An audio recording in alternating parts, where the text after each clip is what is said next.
To be creative is to create what's not already there. That's why it's impossible to teach creativity, because what's to be made has never been made before. It could be while the creative is on the bus, while he's at university, at work, having a bath, while eating dinner. It doesn't matter where or when, but at some point the creative spark enters the brain of the creative and a mass spark induces. An idea has popped into their brain and the creative just cannot get that idea out of their head until it's made tangibly into existence.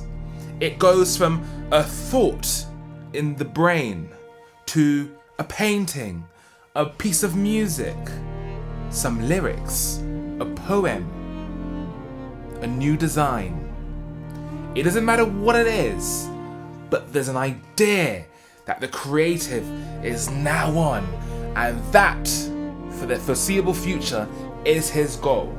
I would say the creative is OCD, not in the real world, but in their brain. Because to create that creative idea that's now taking over their brain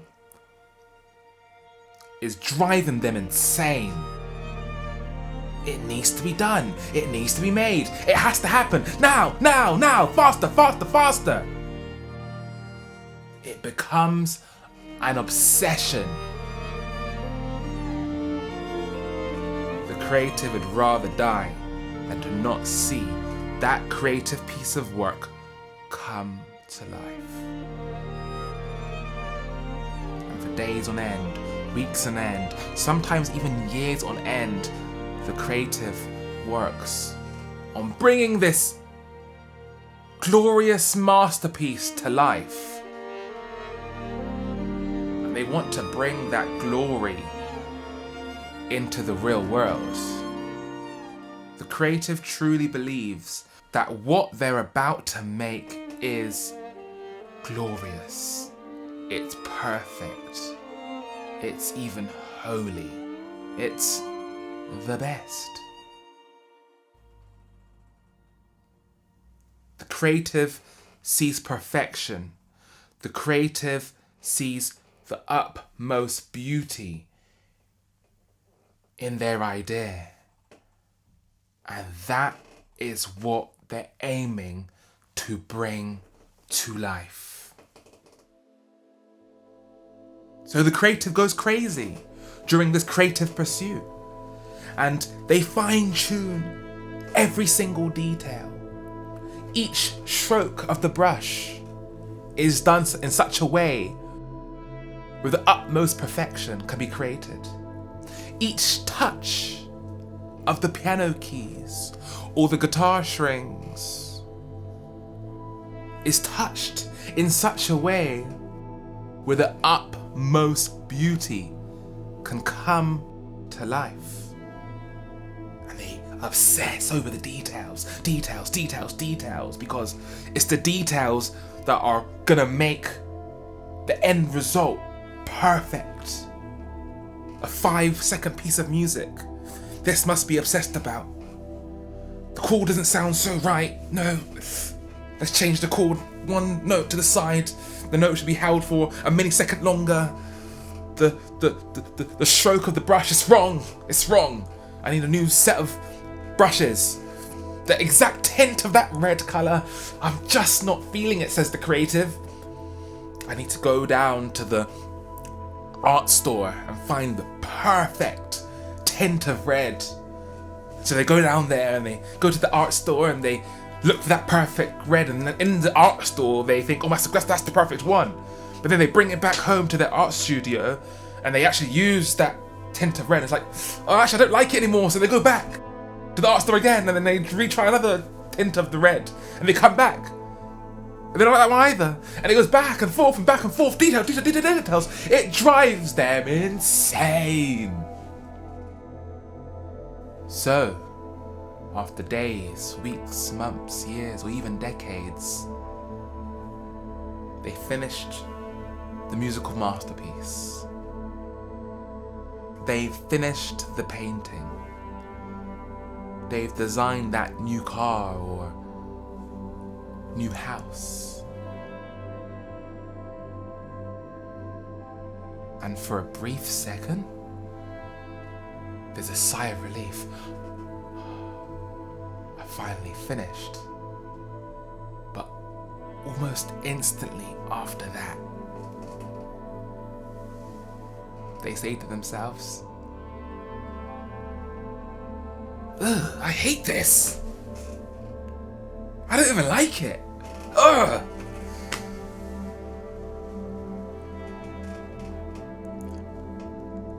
This disgusts me.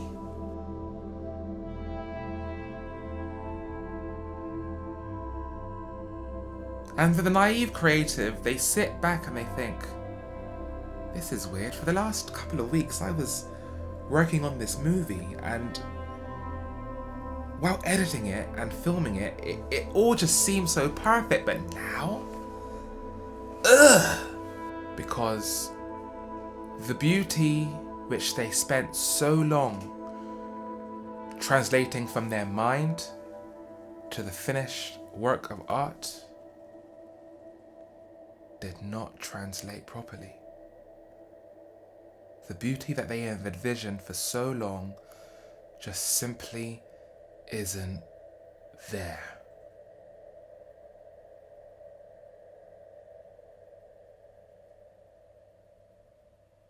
They had an idea of the most perfect beauty, but in the finished result, they can't see it. Where is it? It's not there. Where's the beauty? I don't see the beauty. Where is it gone? The creator thinks to themselves. Sadness ensues. Depression ensues even. And it almost makes them mentally sick. Because they thought their idea was perfect. In fact, they thought they themselves were perfect throughout their entire process, and reality hits and they were wrong.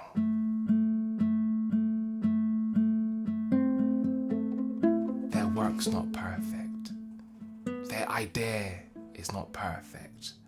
They are not perfect.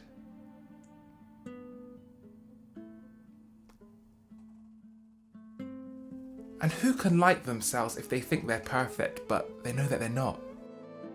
No one.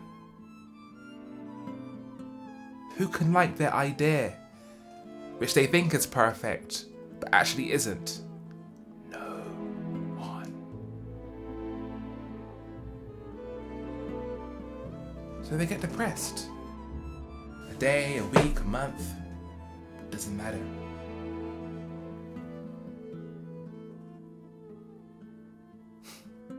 Then guess what happens? Soon enough, another creative idea pops into their head. And they're on to the next project of beauty. And the cycle repeats. They obsess over it. They love what they're doing. They think their thing is so perfect. Where could they go wrong? They spend hours, weeks, months doing this, and guess what? They hate that creative idea too. The finished work, ugh. And it's a cycle, and a cycle, and a cycle of complete madness almost. And in the creative's head, they don't actually think they're getting any better. They think that they're just failing over and over and over and over again. But here's the funny thing. That's not what the world sees. The world actually sees the perfection and the beauty. of their work, and they love it. So why is it that the world can see it, but the creative can't? Well, that answer is actually quite easy. Beauty is not in what you can see, but rather in what you can't see. And while the creative can see all of what is not there in their creative masterpiece, they can see all of the imperfections that didn't translate from their idea in their head to the tangible, real world product. The world never saw the idea to begin with. They just see the finished result. They cannot see the imperfections. They're blind to them. And that's why the world appreciates and loves what the creative can do. But why is the creative chasing to see the beauty of the ideas translate into the real world? Why do they have the need for that to begin with? Because it is a rare trait. Most people aren't creative like that, and they don't feel the need to chase their ideas, if they even have any to begin with.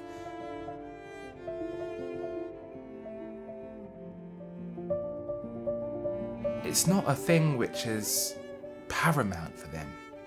Yes, they might want to do it, but they don't need it like a drug, like the creative does. So why does the creative need to go on this expedition for a lifetime?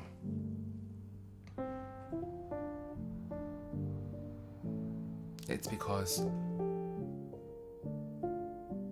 the creative actually hates themselves. And they believe if they can use the power of their mind to bring some beauty out into the real world, then that would make them like themselves a lot more. They want to bring beauty into the real world because they believe that they lack beauty in themselves.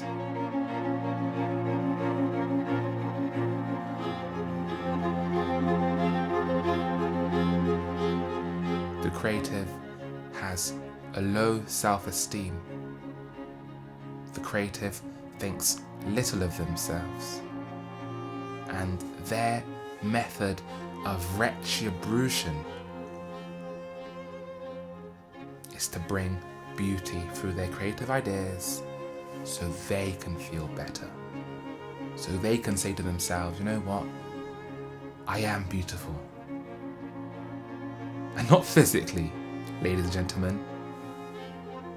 Mentally and emotionally. This need for perfection, this need for beauty is simply a mirroring of what the creative lacks in themselves. Or so they think. Because the creative actually is beautiful. Because how else are they bringing all of these non-existent creative masterpieces to life if they didn't see another realm of beauty, which most don't?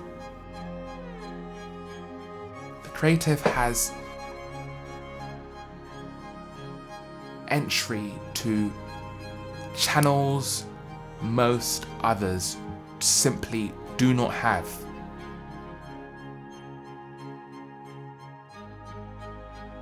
To be creative is to bring what is not in existence just yet in to life. To make it breathable, feelable, seeable, touchable. That's what the creative does. And if that's not beautiful, then I don't know what is. This is the Hezron Springer Show.